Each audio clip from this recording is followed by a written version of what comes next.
You're listening to and such a short amount of time to do it in. We were really a Mamamia podcast. From Mamamia, you're listening to No Filter, a podcast where people from all walks of life tell their stories very candidly and aren't afraid to be vulnerable. My name is Mia Freedman, and this is probably the loosest No Filter I've ever done. How long have we got, bitches? I think about half an hour. We better bloody crack on. Yeah, crack on. Crack on. You ready? Yeah. Yep. I'm going to get my cup of tea, can I? I think it's going well so far. You are nailing this. I think you should just use this as is. This is how we roll at Chat 10. It's just symbolic all the time. It's so true. You're too professional it's over the there. sides of you. Annabel, you're wasting valuable minutes. She's so selfish. It will be better if I have tea. Any time, Annabel, is good.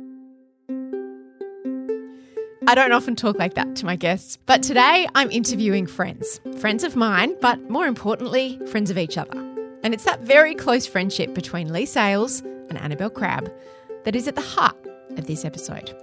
Leigh and Annabel are two of the most admired, respected, successful and talented journalists and women and people in Australia. They've won awards, written best-selling books, birthed babies, launched a hit podcast called Chat 10 Looks 3, built a huge online community who call themselves Chatters, and now they've written a book together called Well Hello. I say often that friendships are forged in the fire of shitty times as well as great ones, and that is the truth of the very strong, sometimes very rude bond between Sales and Crabb. They've both been on No Filter a number of times separately to talk about various projects, but today I wanted them to speak candidly about each other. From the misconceptions of Leigh Sales, she's a dirty, great bogan with just a filthy sense of humour, to Annabel Crabb's hair. Also, like the time that I made you dress up as Brian May from Queen. And so I dressed up as Freddie Mercury, but I didn't really care about that. That was just the kind of delivery mechanism to make Crabb dress up as Brian May, because I'd always thought in terms of a dress up that her hair would be able to be made to look really a lot like Brian May. Here is my very loose chat with Leigh Sales and Annabel Crabb. So, welcome to the program. Thank you, Mia. Good to be here. Every long-term couple has one fight. They just keep having it again and again and again. What is your fight?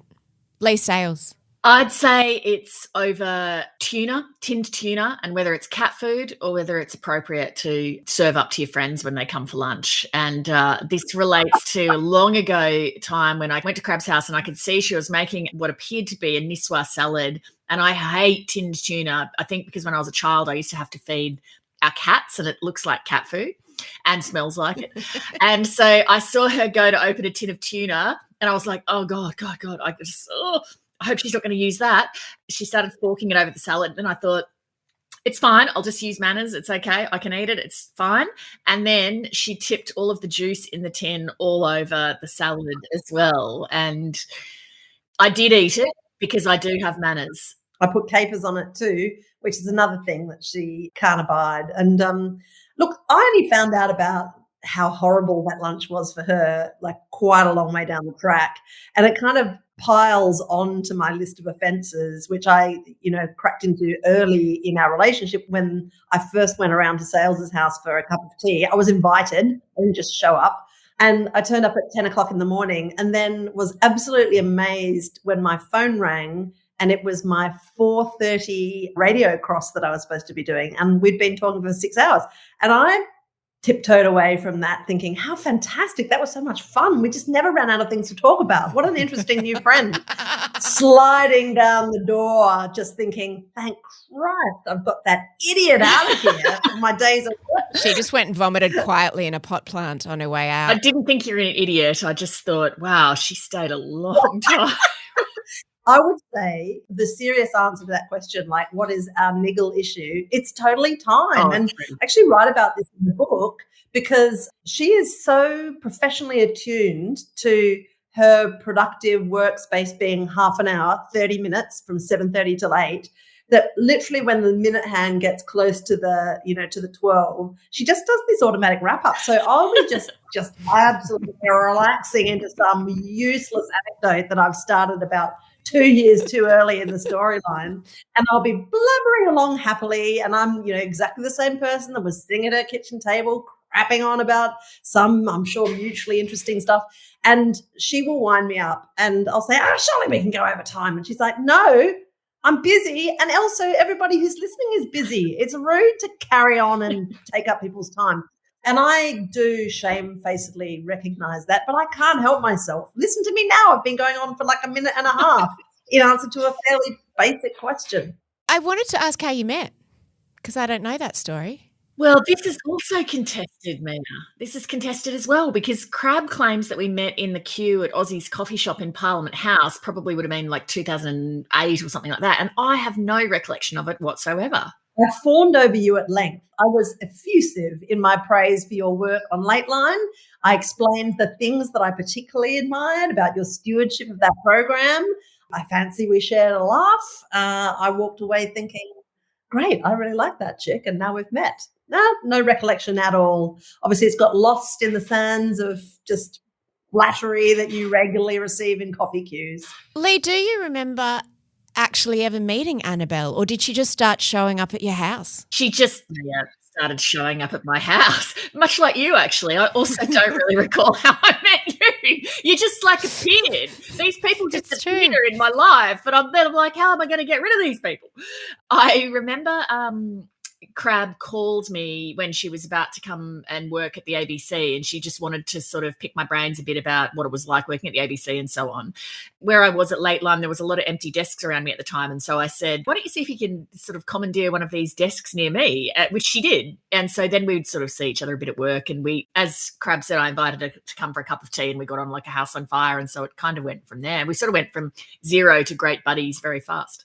What do people not know about Annabel, Leigh? Oh, that's a goodie. Probably that she is, I think, in some ways quite a sensitive person, and I think worries a lot about things and takes things to heart quite a lot. I think sometimes when you see people in their public persona all the time, it's almost like you think they're not real people, that they're kind of people whose feelings can't be hurt and who are just kind of cardboard cutouts. But actually, I think, that she can be quite, in a good way, sensitive. Sensitive to criticism? Has she got a glass jaw? No, not at all. I think sensitive to other people's feelings and whether she might have, upset somebody or hurt somebody's feelings or how somebody might have perceived an action of hers. And, when people are critical of her, do I deserve it? Am I a fraud? Like, I think that kind of feeling that we all sometimes have. So sensitive in that way, not sensitive as in like, a sort of snowflake, not like that. Just somebody who's attuned to other people's feelings. Annabel, what's Leigh's Achilles heel? I think what rattles her is when things don't work out objectively. Like, she's got a really disciplined brain and what I would describe as a very solid value system. And I think I see that in the way that she works. And she has a kind of like a deep-seated belief that, particularly in journalism, your job is to find the facts and to weigh them up in as objective a fashion as you can. And, that is the aim, and that is the way in which journalism kind of, betters the world around it. So, when, particularly in this environment that's completely topsy-turvy a lot of the time, I think that bugs her, yeah. Talk about her singing. This is actually one of the things that I really like about her, is that she's like one of the most impressive journalists and brains that I know. Like, her ability to process information fast, to organise information in her brain and then sort it into a structure is really, really unparalleled. And so she has a solid reputation as a broadcast journalist, but then her capacity to just make an absolute fool of herself in public with a sense of sort of joy and abandon is just, to me, miraculous and delightful. Like, I remember when we first started doing live shows and, like everything with this podcast, we started doing it and were genuinely surprised that anyone would listen to it. And then somebody suggested, or a bunch of people suggested we should do a live show. We thought, well, that's ridiculous. All we do is just sit on stage and crap on. Like, why would anyone come and see that? And then people did. And then the first big crowd we were in front of, Sales's main ambition was to turn up some music and then like dance down the aisles like Ellen DeGeneres. Like it was her only thing that she wanted to do. And once we ticked that off, whatever. What are we going to talk about now? I don't know. I've pretty much done what I came here to do. Also, like the time that I made you dress up as Brian May from Queen. And so I dressed up as Freddie Mercury, but I didn't really care about that. That was just the kind of delivery mechanism to make Crabb dress up as Brian May, because I'd always thought in terms of a dress up that her hair would be able to be made to look really a lot like Brian May. And I knew that it would just be a very amusing kind of thing to see her done like that. And so, yeah, pretty much that was the same with that live show. Once you took the stage and the audience just absolutely cacked themselves of you being dressed as Brian May, because I'd already gone out as Freddie Mercury with the vacuum cleaner and the wig and the mustache. And then Crabb came out looking just like the most put upon, like, I cannot believe I'm being humiliated like this. Once that happened, then I was like, I could have gone home after that. That was just, I think of that moment when you walked on stage as Brian May, and I think it is one of my favourite moments from the whole time that we've done the podcast. Yeah. It was so fun. Yeah. And the thing, you'd been looking forward to it for months as well. Like that was the plan. And then you just text message me randomly, just in transports of delight that I'd actually agreed to do this. And you went and collected all the stuff for your outfit, like the fake moustache. You went to Sexyland and bought some garters. Yeah.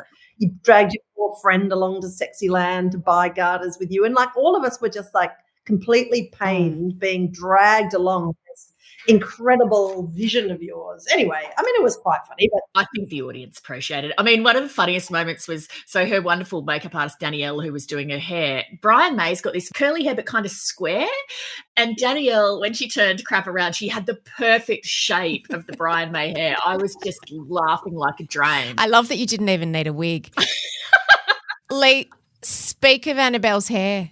It's kind of like the third member of the show. It is, actually. It's so iconic. Do you know what? We were just talking the other day about whether Crabb could get away with going sort of short, this length hair. And I said, I think it would be like a Felicity-style national kind of, don't you think? Yeah. Because she's so known for her hair. It would be like when Kerry Russell, when in the middle of Felicity, when she went from the long curly hair to the short hair, and it was like a global outrage, nearly derailed her career. I think that could happen to you too, Annabel Crabb. look, there's also the just objective reality that I would probably look ridiculous. Like she was sending me all these pictures of incredibly beautiful women with, short curly hair, and they all had, cheekbones like cheese graters. And we know that I would get a short haircut and it would look okay on day one, and then I'd go home to bed and wake up just looking like the most incredible fright wig. So, I mean, I think we've basically popped that idea back in the little box that it came from with thanks for the research, Leigh. Annabel, what perplexes you most about Leigh? The fact that she will use margarine for almost any purpose that would be better. Are you serious? Not in cooking, but certainly She's to serious. spread on bread. Absolutely, because it spreads easier. Look at her. She doesn't even see why it's wrong. Do you keep a rectangle of butter there? That's horrifying to me, Leigh Sales. Mia, you have like a butter dish, do you? With like a rectangle of butter in it. Have you heard of like spreadable butter? Lurpak does a thing called Softest, which is even softer than the soft one. It's butter, but it's spreadable. Don't you dispute that that's butter, Crabb? I've raised this and you've said it's still margarine. Leigh, have you been to a supermarket since the 1990s? Do you know how much a litre of milk costs, Leigh Sales?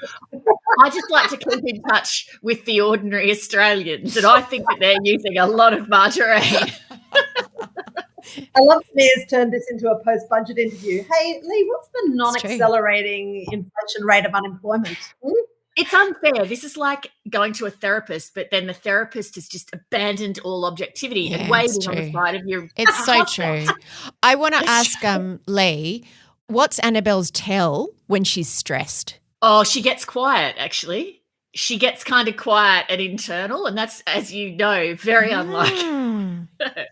Sometimes when she arrives for a podcast, because we're often kind of busy and we lob in, and she has like a kind of preoccupied look on her face and she's fairly quiet. It's like she's, coiled up almost, and then she sort of relaxes and unwinds. It's that vibe, don't you think, Crabb? Yeah, the funny thing is, and this is actually, I think, the secret to why we keep doing the podcast and probably why it's any good, is that, I'm aware that we're both journalists, we're making content. So it's kind of like it's work, right? But it doesn't feel like work. And from the very beginning, we really decided that, we weren't doing this to kind of, build an empire or whatever, although weirdly enough, that sort of happened. Oops, we built an empire. I swear it just came off in our hands. Like, it was inadvertent. But like, we've always said that we would not keep doing it if it stopped being fun. So we've got like a great little production facility where thanks, darling. Oh, my child has just handed me a microphone in case I might be needing. Glad someone's professional around here. Oh, stop it. And often, like, we'll both be having really busy weeks and we'll have a podcast record booked in, and so I'll be running around like, oh God, you've got to grab this and get organised and get the notes for that and prepare for that and run in, and I'll be thinking, I just don't think I can take one more thing, oh my God. But then I find that the process of actually recording the podcast, here's where we lose my lighting because I've got to put the charger in, or we'll all die. I always feel like I walk out of the podcast feeling just immensely regenerated and kind of refreshed. And that's probably because it's like having a conversation with a friend, and it's refreshing in that same way. It's an anti-stress, even though technically content creation should be stressful, isn't though. It's interesting that you get stressed before. I find that before a podcast I get tense, but it's not like the same stress as like. I'm not saying that I'm stressed about the podcast. I'm usually stressed about everything that I've got to do. Okay. So I think it's just a question of a block of time. I'm like, okay, right, this hour is going to be podcasting. So true. When that's done, I have to absolutely go like the clappers to get here by that time, and then here by that time, and then somehow I've got to write a column, and then I've got to it's that sort of thing, the crowd. Yeah. And so often my fear when it's one of those days is, will I be able to actually, have fun and kind of be okay? But it normally just takes one fart joke from Leigh Sales or whatever. Like, normally we're kind of go off in some weird tangent and just sobbing with laughter 5 minutes later and just feel a lot better. And that is the great thing about the podcast, I think, for me. Annabel, what's Leigh's tell when she's anxious or worried about something? You've got to watch her mouth. She does this sort of like thing. Yeah. Cat's bum. Bit like you probably, just get very internal and stop talking. What makes me laugh more than anything is watching Leigh being interviewed or where someone's wasting her time and she'll be like, and I can see her studied neutrality is the most telling face of all. And when someone's being an absolute dickhead on 7:30, I can see that she can't just say, look, you are a clown and this is ridiculous. You just see this little thing that goes on. But like, my favorite ever sales, gesture is this one. Like she's about to chop someone's actual nads off in an interview. It's good that podcast is such a visual medium that everyone will be able to get that joke. Mia once screenshotted me, because I always think I've got a fairly good neutral face, but Mia once screenshotted me. I won't name the person, it was a celebrity that I was interviewing that I don't like, and Mia screenshotted me and said, wow, I wonder what you think of this person. And it was just the sourest, most like, God, you are a moron kind of face. Oh, man, it made me laugh so hard. I thought I was being very neutral. I'm Mia Freedman, and you're listening to A Very Loose No Filter with Leigh Sales and Annabel Crabb. You two have got one type of connection that you have on the podcast and a side of yourselves that most people wouldn't see.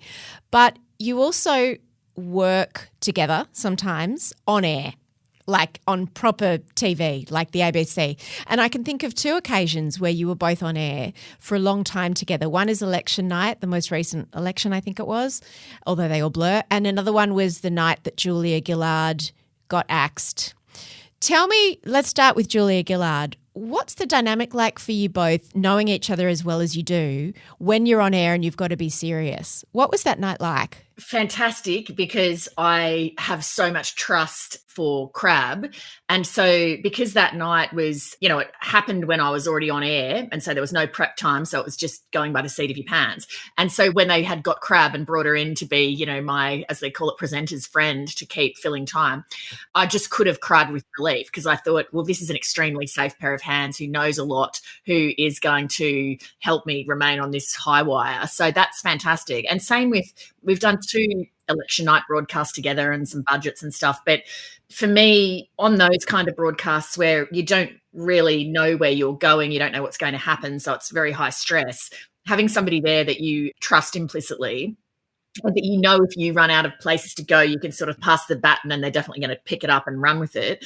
It's just a huge relief. So there's that. But then there's also knowing that, she's going to be smart and insightful, but also deliver entertaining television. So it's just like heaven. I just want her on everything that I do. I remember that Julia Gillard night. It was because I was glued to it, but also running around picking up children. Like, it was that sort of time of day. Then I got the call, can you come in? I'm like, yes, okay. So I actually took my children around to Miranda's house, Miranda, our co-author, and I borrowed a jacket from her because I was wearing, it was absolutely pelting down with rain. So I had Wellington boots on that whole broadcast. I ran in with Murph's jacket on, ran through makeup, and we were there for hours. And actually it was one of the most interesting nights of broadcasting I've ever been involved in, because there was no prep. We were just talking about, reflecting on bits of news and as they arrived. And the time just flew, but we were on screen, I think, for hours and hours, not as long as election nights where really a lot of control is required. Of course, that's going to be my next question, because rolling coverage is all well and good unless you're on the ABC where there's no commercial breaks to throw to. What do you do about the wheeze? Do you have a catheter inserted at the start of the broadcast? I stopped drinking water at about 11 o'clock on the day of the election. And then I try to not drink water as it goes, which is hard going for 6 hours. Obviously, if I really needed to go, I could let Crabb run it for 5 minutes, or wait till David Spears is off doing a segment, or Anthony or somebody, and run out and then run back. But you're also hooked onto, about 4 different pieces of equipment. So it's sort of hard to get in and out. The first ever election broadcast I did, which was with Kerry O'Brien, we got to the end of it, and I, as a rookie, was absolutely busting like there was a molten ball of plasma in my abdomen, so busting. And we get to the end of the show and Kerry's winding things up. Thank you very much to, Anthony Green. Thank you very much to whatever politicians were on. And then he said, down the barrel of the camera, that's it for the broadcast. All that's left is a call of the board that'll be done by Annabel Crabb. Over to you, Annabel. And then I had to read out the results for 150 electorates. It takes about an hour. Well, yeah, it took ages. And while Kerry and Anthony go off to the green room for a beer, I'm like, oh, my God. The first one that I hosted, which was 2016, I made them drop that because I said, who's going to actually sit watching telly till you get to like letter R or whatever? Like, just put it online and everyone can just search if they want to know their own seat or whatever seat they want to know. Because could you imagine, Crabb? So I think the two that I've done, 2016, 2019, they've both gone for about 6 hours. Could you imagine that at the end of 6 hours, you had another hour to just read through every seat? Like, just craziness. So thank God. Leigh, what's the most vulnerable you've ever seen Annabel, and what did you learn about her during that time? Look, I think often with women, it's when you've had a baby because you're at a particularly vulnerable moment. I felt terrible this one time because Crabb had, I think it was Kate, actually I think it was Elliot, and she was shooting, what was that show, Crabb, that historic kind of show? Back in Time for Dinner? No, not Back in Time for Dinner. It was you shooting it on Ross Street in Glebe. I think it was called Canberra Confidential. Yeah, something like that, yeah. At the time, I lived right near where she was shooting, and she texted me and said, listen, I'm shooting and I've got a newborn baby with me and I'm trying to, juggle it. She needed to lie down or a rep break or something or other. And she said, can I come to your house because you're only a block away? But I had my baby and I think Phil might have had gastro or something. And so I said to her, oh God, I feel so bad, but you can't. You can, but then you're going to have gastro. So I think watching her when she's had Elliot and Kate, her two youngest kids, at both times she's sort of been involved in work projects that have meant she's had to take the baby with and try to juggle it. And I think that's extremely difficult because you're so tired at that time. And you also fear that you're not doing things right. If you're having any difficulties breastfeeding or feeding or sleeping or any of that stuff, you're even more vulnerable. And then you feel also like you're being annoying to everybody because you're not working at the kind of capacity that you normally work. So I would say that kind of period. Yeah, I've got such a blurry recollection of that time. Because that shoot was when Kate was literally about 3 weeks old, and we had to finish this project, and the producer's just like, oh, well, we're going to have to shoot in January. And I was like, what? I'm super pregnant. I will have a baby by then. And they're like, well, that's okay. That's fine. You can bring the baby. We don't mind. Oh, my God. And I was like, yeah. And then we went off and shot a new season of Kitchen Cabinet with Kate, the baby, traveling with us. And she wouldn't actually travel in a car without screaming. So we had to design the whole series around places we could get to by train. And, oh, my God, I can look back and I just think, how on earth did that happen? Like, how did that get done? To this day, I couldn't answer that question. I don't know. When have you seen Leigh particularly vulnerable, and what did you learn about her?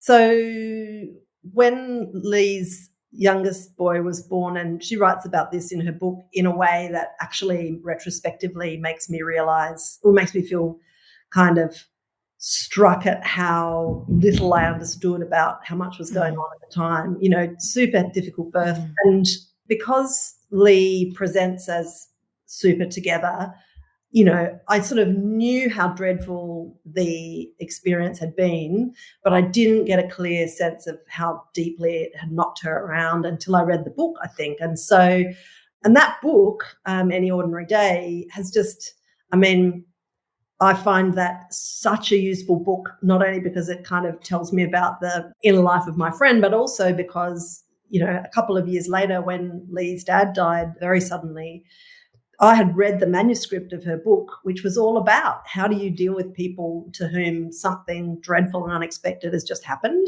And I remember on that day, and, you know, when someone is bereaved, you feel tentative about approaching them, right? Like you're scared about you because you don't know how to deal with them or how not to make their pain worse.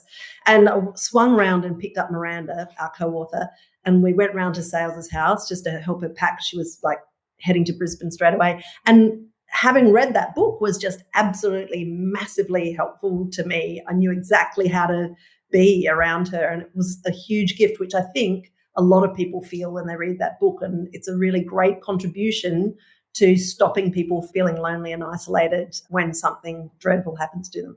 There are a lot of high-profile partnerships and groups that have sort of public friendships, but behind the scenes it's not quite that close. And I remember when Leigh flew back after that from Brisbane, I remember you picked her up at the airport. And, yeah, it's being there for each other in the dark times, isn't it, that true friendships are made of? Yeah, totally. And I think particularly female friendships are so critical at those kind of times. Like I think often you female friends know what you need and kind of deliver it and just have that intuitive sense of, oh, my friend's a bit down today, you know, she needs something to pick her up or, you know, whatever. And that so often that's, you know, the close women in your life who do that for you. Like I remember actually when I landed, I was thinking, oh God, you know, I've got to get the kids, but there's going to be no groceries in the house. And what am I going to give them for dinner? And I was just like, you know, when you sort of something like that's happened to you, you're very muddle-headed, you can't really think straight. And then Crabb was there. And then when we got to my place, she just opened her boot and it was full of groceries and just stuff ready for dinner. And so it was like, oh, thank God, I don't have to give any more mental load to that. I think that's one of the things about having, you know, when you're close friends with somebody and they go through something dreadful, one of the things that you can do is change the mood a bit. Like one of the things that I remember in that awful time after your dad died, Sales, was that, you know, we would regularly be absolutely cacking ourselves about something, you know, like I'd be teasing you about this, that, or the other, or, you know, like you have to be able to have a break from grief. It doesn't mean that you're not in it up to your eyeballs, but having people around you who don't tiptoe around that grief or minimize it. I think you relied with a lot of your close friends on having a laugh. And, you know, I mean, Mia at that time busied herself by organising bunches of flowers to be sent to you from, you know, preposterous movie stars or politicians you couldn't stand. I remember Mia as well at Dad's funeral. I mean, I didn't really even have a conversation with Mia. All I saw of Mia was someone would grab my hand, put a cup of tea in it, and then put a biscuit in the other hand. And that was the full extent of my interaction with Mia at my father's funeral. Was like, oh yeah, Mia was there because she was the person who kept giving me cups of tea and biscuits. And it was like, God, thank you so much. This has helped, so helpful. And also thank you for not expecting me to talk to you. You know, thank you for not being someone who flew up from Sydney and then felt like, well, I flew all the way from Sydney for Sales's father's funeral and she didn't even exchange a word with me. Didn't even thank me for the biscuits. I'm going to leave you a bad Yelp review.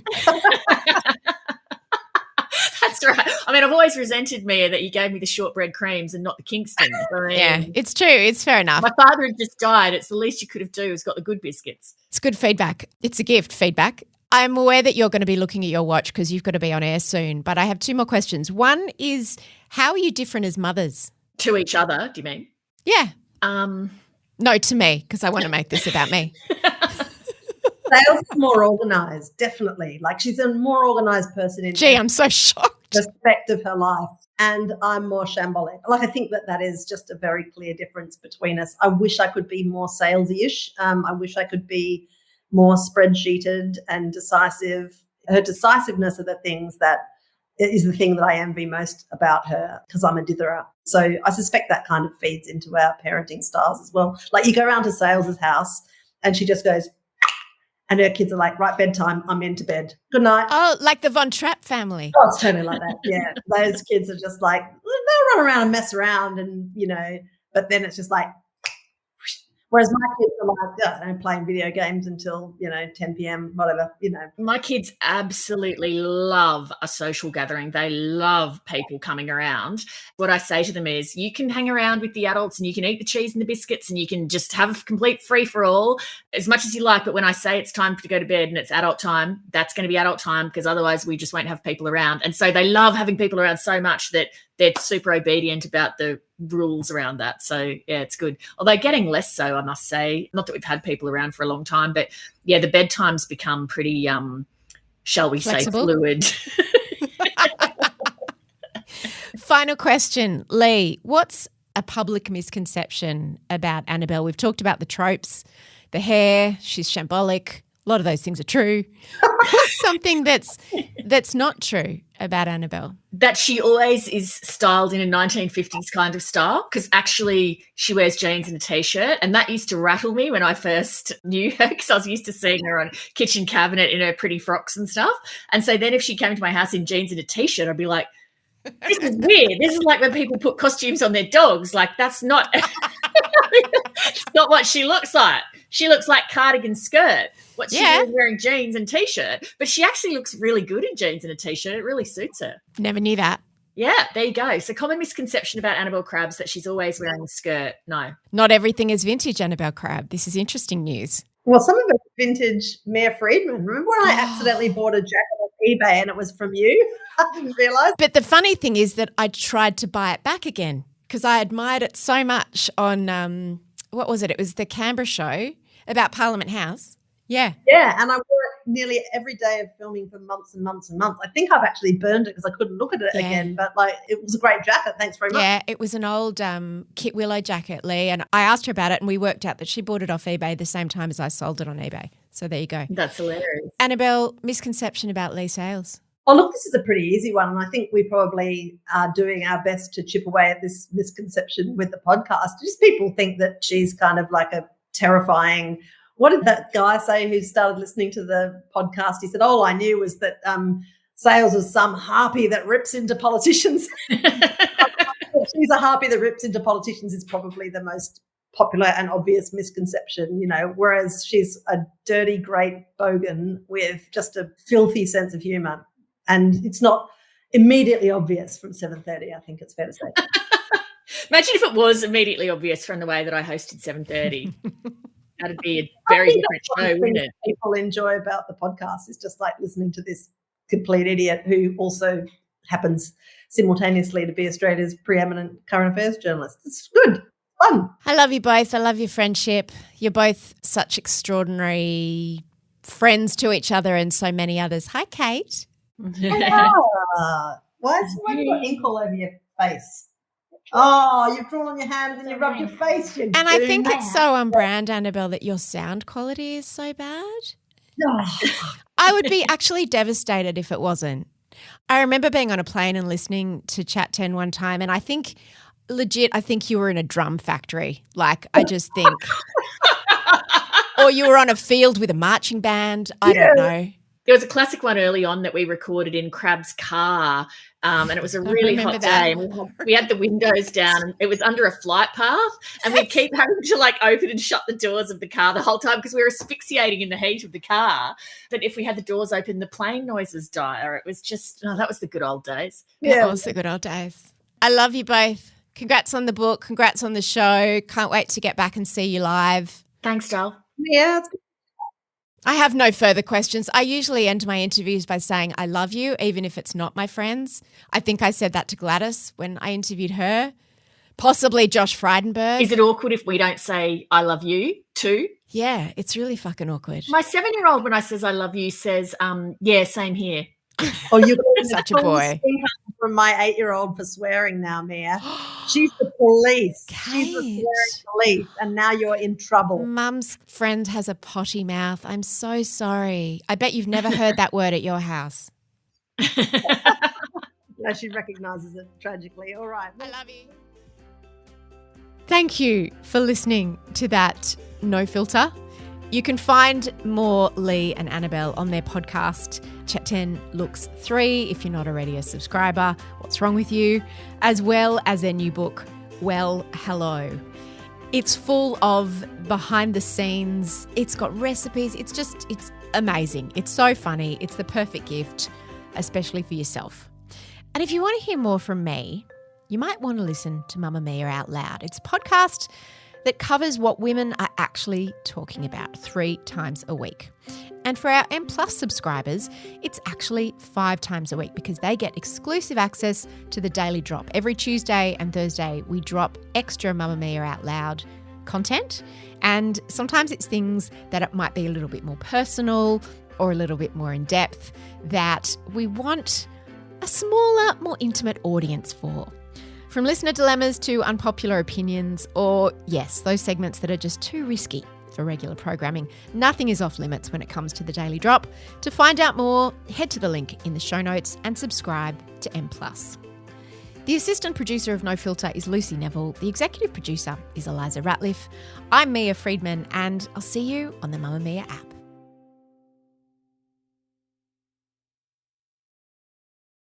Mamamia acknowledges the traditional owners of the land we have recorded this podcast on, the Gadigal people of the Eora Nation.